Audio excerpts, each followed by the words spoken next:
इसलिए भगवान का एक नाम है नैना अभिराम, जहां पर आंखें भी जाकर के रुक जाए, जहां पर नैनों को भी विराम मिल जाए। तो अपनी इस आंखों के अगर रस को परिवर्तित करना है तो देखना ही है, तो संसार को क्यों देखो, जगन्नाथ जी को देखो ना। उनको देखेंगे तो हमारा जो है वो जीवन सफल और सार्थक होगा।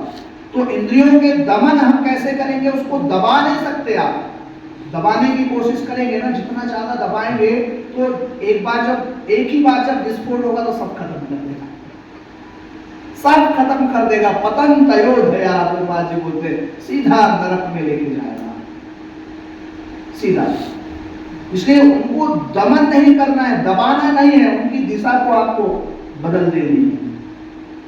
देखना है, रोज आइए जगन्नाथ जी का दर्शन कीजिए।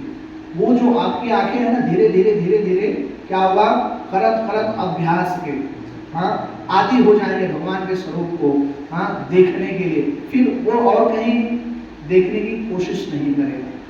सब संसार के विषयों को सुनते हैं, उनको क्या सुनाना है, चैत हरे कृष्णा कृष्णा कृष्णा हरे हरे, हरे राम राम राम हरे हरे। बस ये देना है उनको, है ना। और रूपा जी बोलते हैं कि जब आप भगवान के नामों का जप करें या कीर्तन करें तो क्या करना है, सावधानी पूर्वक करें।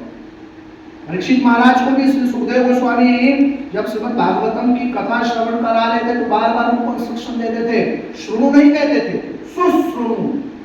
श्रुणु मतलब होता है सुनना, और सुश्रुणु का मतलब होता है सावधान होकर के सुनना। तो जब हम जप करते हैं तो प्रभुपाद जी क्या कहते हैं, जब हम करते हैं तो इतनी जोर से करें कि हम सुन सके। तो सिर्फ सुनना नहीं है, सावधान होकर के सुनना है, ठीक है। ये भी स्वाभाविक रूप से हमारे बस में धीरे धीरे होने लगेगा। और जीवा का दो काम, एक चखना और दूसरा बोलना, ठीक है। एक चखना दूसरा बोलना, तो जो हमारा इनपुट होगा भैया वही हमारा आउटपुट होगा। जो हम खाएंगे ना वही इस जीवा से बाहर आने वाला है, क्योंकि आहार शुद्ध सत्व शुद्ध सत्व शुद्ध ध्रुव स्मृति, जो हम खाते हैं ना वही हमारा इनपुट है। उसी के आधार पे हमारी सारी सोच विचारों का क्या तैयार होता है, स्ट्रक्चर बनता है। तो इसलिए जो हम खाते हैं ना वो क्या खाएं, कृष्ण प्रसाद ही पाए, दूसरा कुछ ना खाएं। जब आप इस जीवा को भगवान का प्रसाद का रस स्वागत कराएंगे ना तो धीरे धीरे ये जीवा भी आपके कंट्रोल में हो जाएगा। और जब बोलने की बात आए तो हरि बोल मेरी रसना घड़ी घड़ी, क्या करना है, सिर्फ भगवान के नामों का ही उच्चारण करने का प्रयास करना है, ठीक। और फिर स्पर्श, भगवान के श्री विग्रह का हम श्रृंगार करें, आरती करें, मंदिर का मार्जन करें।